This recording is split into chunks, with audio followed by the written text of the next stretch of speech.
bienvenidos a su canal de YouTube Español en Casa. El día de hoy vamos a comenzar un ciclo de videos que vamos a hacer en inglés con el objetivo de ayudar a todas aquellas personas que en este momento están estudiando en alguna universidad norteamericana o europea y están elaborando ensayos y se les está dificultando. Gran parte de nuestra comunidad habla español, pero hay otra parte, y estudia en español, pero hay otra parte de nuestra comunidad que está en los Estados Unidos y para ello van a hacer una lista de casi 9 videos que vamos a estar preparando para que ellos puedan también recibir acompañamiento. Obviamente para el resto de mi comunidad, si no habla inglés, pues creo que lo ideal sería que ustedes vuelvan a los videos anteriores que tenemos en el canal, porque hay 499 videos para aprender a hacer un ensayo. El objetivo de este ciclo de videos es precisamente pues expandirnos y responder a la necesidad de gran parte de mis estudiantes en mi programa de tutorías que reciben conmigo clases en inglés. Entonces ese es el objetivo. Les pido por favor que se suscriban a mi canal, que me regalen un like, que compartan el link de este video en todas sus redes sociales y sobre todo si conocen a alguien que en este momento está tomando un curso en inglés de redacción de ensayos y análisis crítico o está haciendo una tesis monográfica, recordarle que pueden contratar mis servicios como tutora personalizada desde $99.99 al mes hasta $399.99 al mes. Si lo único que quieren hacer es apoyar la creación de contenido de este canal, pues hay diferentes niveles, desde 2.49, 14.99 y 34.99. Agradecerles a todos ustedes porque pues nos estamos acercando a los 40.000 suscriptores. Espero que el año que viene terminemos en los 50.000 y eso solamente es posible si ustedes se suscriben. Siempre me sorprende la estadística que el 95% de la gente que ve mis videos no está suscrita a mi canal. Entonces en ese sentido pedirles que por favor se suscriban, me regalen un like porque me apoya muchísimo. Cuando un video tiene muchos likes, esto hace que YouTube lo recomiende en su país de origen. También pedirles que compartan el video en todas sus redes sociales, en Facebook, en Twitter, en Instagram, en sus estados de WhatsApp, porque cada día somos más y eso solamente se puede lograr con su apoyo.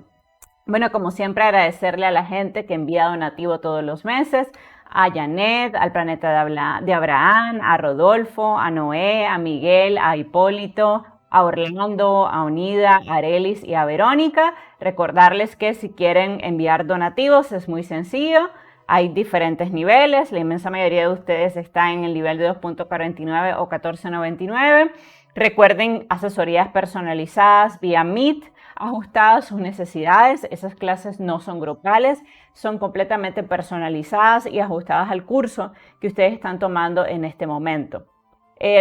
Bueno, recordarles también que si tenemos una gran diferencia horaria de 20-25 horas, como ocurre muchísimo porque algunos de ustedes están en Europa, en Corea del Sur, algunos en los Estados Unidos, pues simplemente me tienen que enviar un correíto para que nos pongamos de acuerdo en los días y en los horarios. Recordarles que tengo niveles VIP para personas que necesitan muchas horas al mes porque pues necesitan muchísimo acompañamiento, ya sea porque el inglés no es su primera lengua o porque la elaboración de ensayos, pues como siempre, es un reto y más si uno lo escribe en una segunda lengua.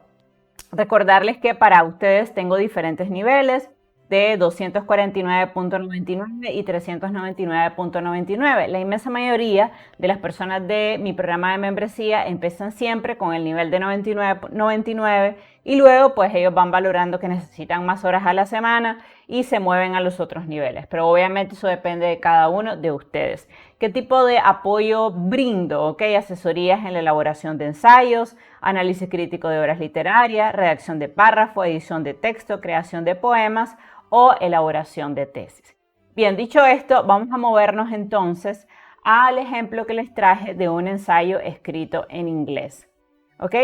Este ensayo se hizo después de la lectura de la obra Hamlet de Shakespeare y la idea era que se buscara una temática interesante sobre la cual se pudiera hacer un ensayo, ¿no?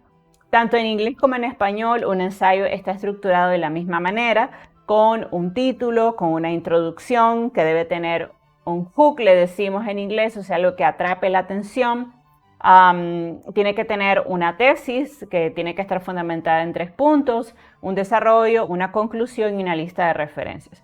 So if you are writing an essay right now in English, you have to keep that in mind, that it's the same that you have to do in Spanish. Okay, you are going to write down an introduction with a hook in order to catch the reader attention. Then you are going to write down a good thesis statement based on 3 points that you're going to develop in, of course, in the body paragraph of the essay. And finally, you're going to develop a conclusion and a word cited. Okay.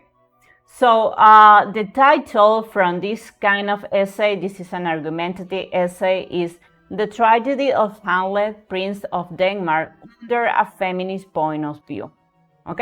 Entonces, ese es el título. Si ustedes se fijan, es un título que efectivamente nos deja claro que vamos a hablar del rol de la mujer dentro de esta obra. Por eso es The Tragedy of Hamlet, Prince of Denmark, under a feminist point of view. Okay, so now we're going to move on to the introduction. Okay, the Renaissance era was a time period in which women were not able to work, to go to the university, state their own opinions, nor live their own sexuality. Okay, women were seen as property in the eyes of the men in the patriarchy, such as their fathers, brothers, and husbands. For this reason, the tragedy of Hamlet, Prince of Denmark, can be considered a sexist play in which women are not able to make their own decisions because they are subordinated by men.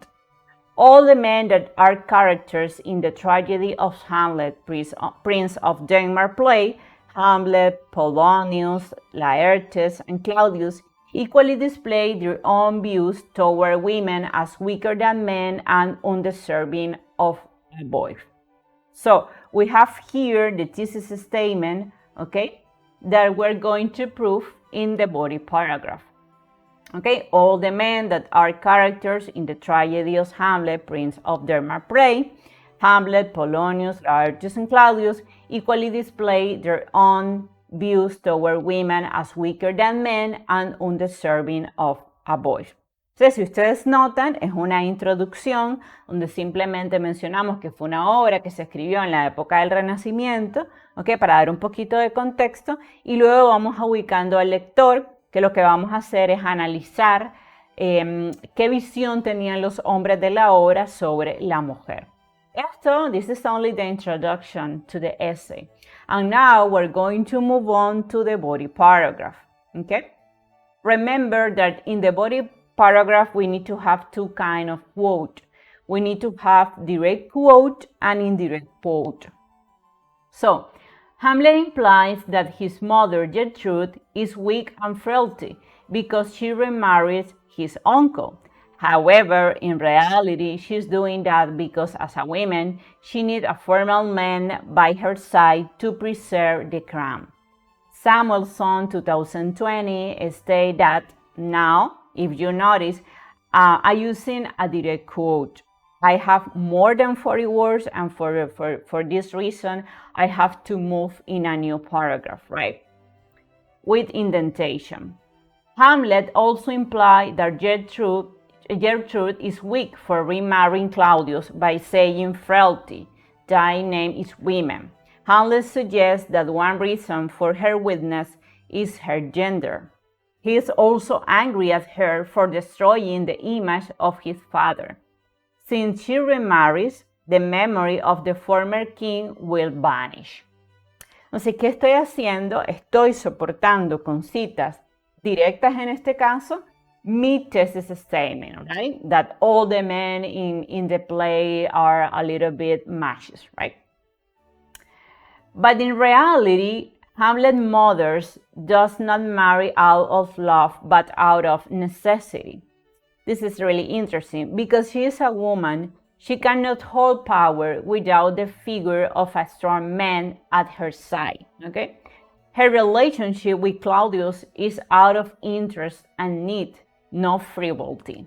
On the other hand, Tube 2017 explained that Hamlet criticized her mother's sexuality without understanding why she remarried his uncle. So now we're going to have a new quote. Because we have more than 40 words, okay, it has to be in a separate paragraph, as you notice here. The most enduring characterization or Gertrude of shameless, sexual, and shallow is provided by Hamlet and the Goths. Hamlet frequently mentions his mother's sexuality and obsessed about her physical relation with Claudius, describing their marital bed as incestuous shit and as insane bed, sweet incorruption. ¿Okay? Entonces, con esta cita que estoy probando que efectivamente Hamlet, ¿no?, critica a su madre por haberse casado nuevamente con su padre, ¿no? Y esto lo estoy soportando con una cita. Fíjense que, because it's a direct quote, I have to use the page here. Okay? Now we're going to continue. However, this description is unfair, since his mother doesn't feel sexual desire for his uncle. Their marriage is a mere economic transaction that guarantees her to remain on the throne. This is another clear sign of subordination and inequality of opportunities according to their gender. Even though Gertrude is a queen and above the social ladder of other nobles, her status as a woman limits her access to power. So now I'm explaining a little bit about the quote, right? I mentioned the quote, but I have to provide my own opinions. Okay, that means that this is a quote, but here I have my own opinions. A regular mistake is that you only use the quote and you didn't say anything about the quote. So remember, you have to use the quote, but beside that, you have to explain a little bit about the quote, okay? The other female character is Ophelia. Ophelia is portrayed as a weak woman who is controlled by her brother, because as a woman, she is considered a man's property. According to Samuelson Matilda 2020, I'm going to mention as another quote. Furthermore, Polonius speaks to the king about Hamlet's letters and behavior toward his daughter. Polonius said that I have a daughter, half while she is mine, who in her duty and obedience mark had given me this. Not only does he want to stop Ophelia from being naive, but he thinks about her and their family reputation. Ophelia cannot be intimate with a prince, and certainly not as unmarried. So if you notice, I'm using another quote, and because this quote is more than 40 words, that means that I have to develop the idea in a different paragraph with indentation, right? This is really important. It's the same in Spanish, okay? And remember, because this is a direct quote, okay, you have to include the page 14, right? Now I'm going to explain the quote. That means that Ophelia's father considered that his daughter belonged to him and emphasized that her value is reduced to her reputation. For that reason, he is concerned about the possibility that his daughter have sexual relation with Hamlet, something that will bring a shame to his family. On the other hand, Ophelia is presented as a woman without any chance to make decisions or defend herself from Hamlet.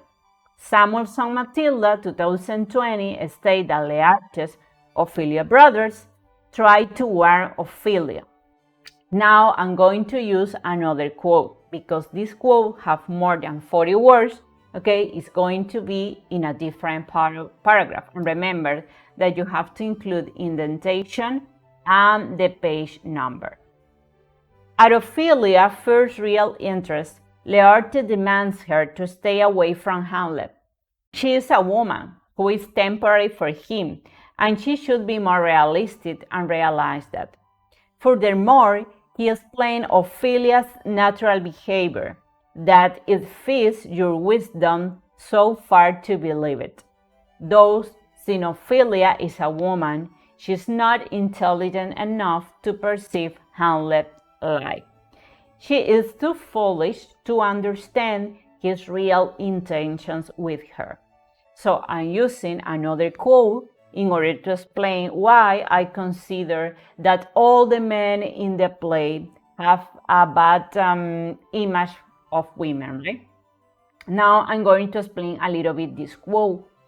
Beside that, Ophelia is forced by her fathers to tell a lie, if you remember to Hamlet, right? Hamlet, and this breakdown, Hamlet heard. For that reason, he said, I did love you once. This line could have two interpretations. The first interpretation is Ophelia's betrayal of Hamlet and his disappointment in her. But this betrayal is misunderstood by Hamlet. Since Ophelia is a woman, she has to follow her father's rules and desires. She is subordinate to him, and she's not able to have her own voice. Forced by her fathers, when Hamlet asked her where he was, she has to stay in the house. Hamlet knows that she is lying, because her father is hiding behind the curtains, but he is not able to understand her reason. Si ustedes recuerdan la obra de Hamlet, ¿okay? La traición de Ofelia ocurre porque ella busca a Hamlet y el padre de Hamlet es de Hamlet. Y el tío de Hamlet y el padre de Ofelia está escondido y están escuchando la conversación y él percibe eso como una traición. Pero hay que entender la obra en su contexto. Ella no lo traiciona porque quiere, ella lo traiciona porque evidentemente como mujer no puede tomar sus propias decisiones. Pero él no entiende eso, obviamente, porque él es hombre, ¿no? On the other hand, this line could have another interpretation too.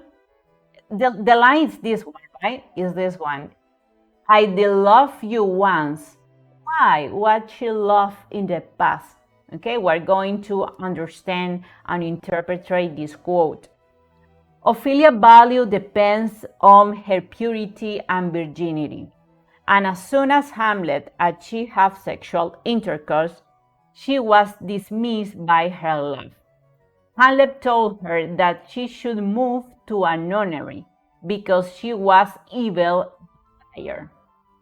Samuelson Matilda 2020 explained, now we have a direct quote with indentation and we have the page number here.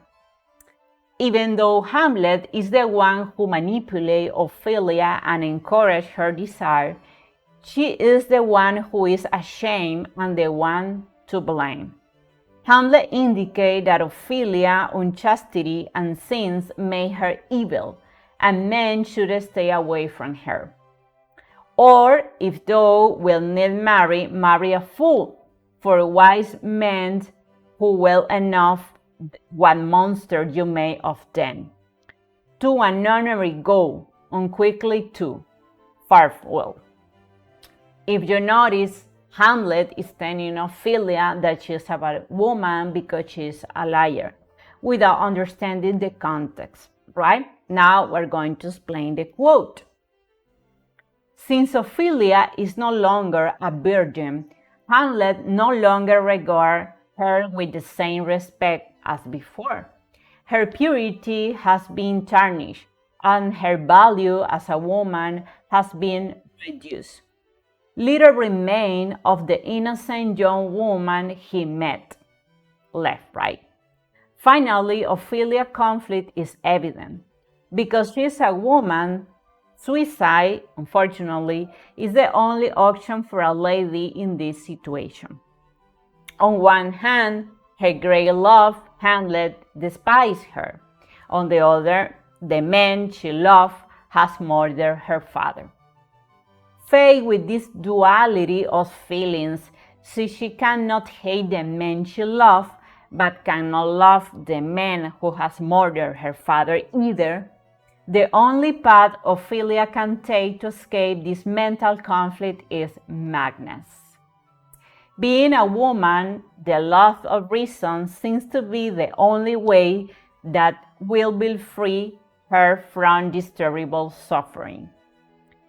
Frustrated, she not only loses her mind and becomes like a child, but ultimately decides to commit suicide and be carried away by the current of the river.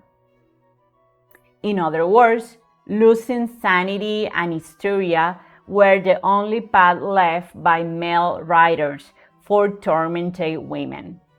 Although Hamlet's loss of sanity leads him to have a state funeral, Ophelia's loss of sanity is not viewed with the same benevolence. In it, madness is seen as a symbol of divine punishment for her sins, for her public acknowledgement of her love from Hamlet, and for the revelation that she has lost her honor as a woman. Entonces, si ustedes ven que es muy parecido hacer un ensayo en inglés a hacer un ensayo en español, porque se siguen exactamente las mismas reglas. ¿Okay? Se tiene que hacer siempre una introducción con una tesis que luego tiene que estar soportada con argumentos y por tanto con citas, ya sea directas o indirectas. Yo les recomiendo que ustedes hagan una buena combinación de citas directas donde copien y peguen las ideas del autor directamente, le expliquen un poco y también algunas citas parafraseadas. Ahora, es muy interesante esta perspectiva de la opinión que tienen todos los hombres dentro de la obra acerca de las mujeres, porque efectivamente, ¿no? Si ustedes se fijan en la obra, tanto Hamlet como Ophelia lose her mind, right? But at the end, Ophelia is considered a bad woman, but Hamlet is considered as a great king, ¿no? Entonces hay una perspectiva muy diferente de lo que ocurre con los hombres a lo que ocurre con las mujeres. Además, el hecho de que ella haya perdido su virginidad con Hamlet hace que ella pierda valor como mujer. Y eso es algo muy propio de las obras de la literatura en ese tiempo. O sea, porque obviamente toda obra responde a un contexto. Y Shakespeare vivía en un contexto donde las mujeres perdían valor si perdían su virginidad. No se consideraban que además no tenían honor. Entonces, nos estamos acercando ya al final de este ensayo. All the main characters in the tragedy of Hamlet, Prince of Denmark, reflect the sexy society in which the author lived, a society in which women have not the same right as men, and they were undeserving of a voice. Restatement of the thesis, right? For all those reasons, Gertrude was considered a bad wife by her son, Hamlet, and Ophelia had to commit suicide in order to be free after she had had sexual intercourse with Hamlet. She's not able to deal with the and she's not able to deal with her father's assassination. Besides that, Hamlet repudiated Ophelia because she told a lie to him forced by her father, and maybe because she is no longer a virgin. In other words, these two women represent the archetype of women in this era, since they could not reign without a king and were considered as a property by the men around them. In the end, neither Gertrude nor Ophelia are capable of having a life independent of the men around them. Since for Gertrude, a male partner is essential for her survival as a monarch, and for Ophelia, her fathers and brothers deserve absolute submission since she is a woman without right. You just see this is finally the conclusion. I restate the thesis statement that all the men in the play consider women as inferior to them, and I explain a little bit about that in my conclusion. After the conclusion, I need to move on to the words cited. Okay, in this case, I'm not using APA citation, I'm using MLA format. That is a little bit different. If you notice, I have the last name of the author, but then I have the entire name. That is one of the most important difference between APA format and MLA format. So I have Shakespeare William, Now I have the play, the tragedy of Hamlet, Prince of Denmark, then edited by Barbara Mowat and Paul Suwerson, Seaman and Chaucer paperbacks, and I have the year of the publication, 2012. Then I have the same, Samuel saw Matilda, then I have to Tamara. So if you notice, it's almost the same that Apple format, but one of the most important changes that we have is that we have to start the word cited with the last name, and then we have to provide the entire name. Recuerden que tenemos varias maneras de hacer citaciones. Está Apple format, MLA format, we have Harvard format, we have different kind of rule. And you have to ask to the teacher, you want that I use Apple format? Is in most of the cases it's going to be Apple format. But for example, in this particular homework, the teacher requests MLA format. So that means that the students have to be really careful and read the instructions in order to provide a correct paper. I'm going to include, of course, in the link of the description of this video, my PDF, in order that you can download the PDF and you can read the entire essay. I hope that this helps you out if you are writing right now a good essay. Remember, if you are maybe from Latin American countries, at the beginning it's going to be a little bit difficult for you because you are going to recover information in English and you are going to develop an entire paper in a different language. But don't worry, because it's possible to do it. Of course, that English is not my first tongue. Spanish is my first tongue. For that reason, I have a little bit my accent, right? But you have to remember that you have to follow the same rule. That means that if you are able to write down a paper in Spanish, you are going to be able to write down a paper in English, okay? Because you have to follow the same rule. You have to choose a good title. You have to use a good hook or a good introduction. You have to include the thesis at the end of the introduction, and you have to remember that the thesis is never a question, okay? It's a regular statement. Then you are going to move on to the body paragraph. You can have like 4 to 5 body paragraphs. In that body paragraph, you're going to support your thesis statement. And you're going to include some quotation, right? You can include direct quotation or indirect quotation. You have to remember that if you are using direct quotation, we have two possibilities, okay? That we have less than 40 words. That means that you need to use question mark, okay? Let me see if I have an example here. I think I have here, okay? You need to use here question mark because this quote is a direct quote, okay? That actually only have 1, 2, 3, 4, 5, only 5 words. So that means that you need to include question mark.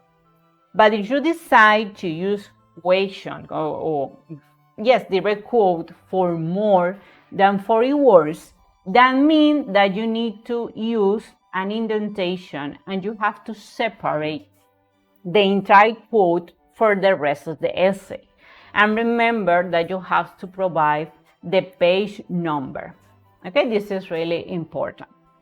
Remember too that you have to include a word cited because this is a way to respect all the researchers' idea that help you to develop your essay. And it's really important that you include the word cited because, well, as an academic paper, this protects you against plagiarism. So I think that it's pretty clear. If you have any question, you can leave me some comment.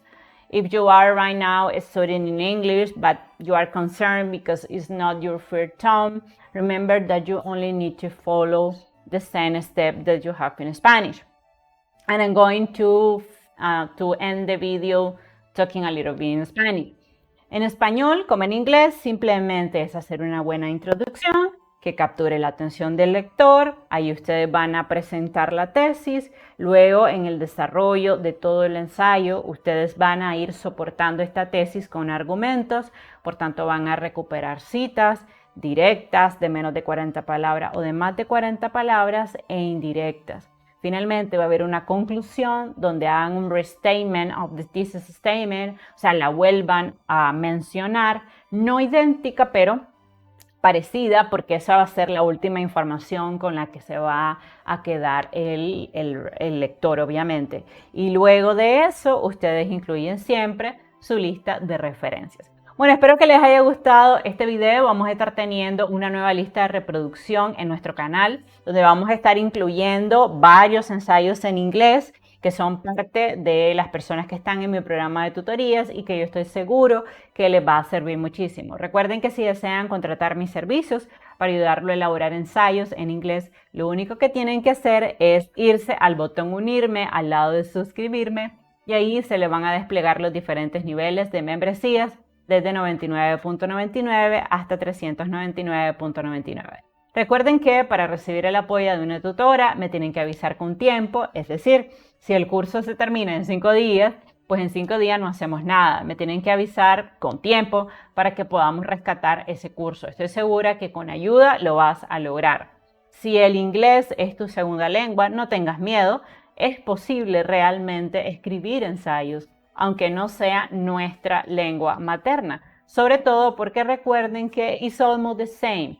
An essay in English, an essay in Spanish is almost the same. We have to follow the same rules. So it's going to be really easy and it's possible to do it. And if you need my help, you can hire me. Ok, les mando besos y abrazos a todos ustedes. Espero que hayan disfrutado el en vivo. Sé que pues va a ser un poco distinto para la gente que está más adaptada a tener el idioma inglés, pero bueno, no hay que olvidar a nadie y la idea es que nuestra comunidad siga creciendo y también lleguen personas que hablan otro idioma para que también se integren a esta comunidad. Les mando un beso y un abrazo y nos seguimos viendo. Bye bye.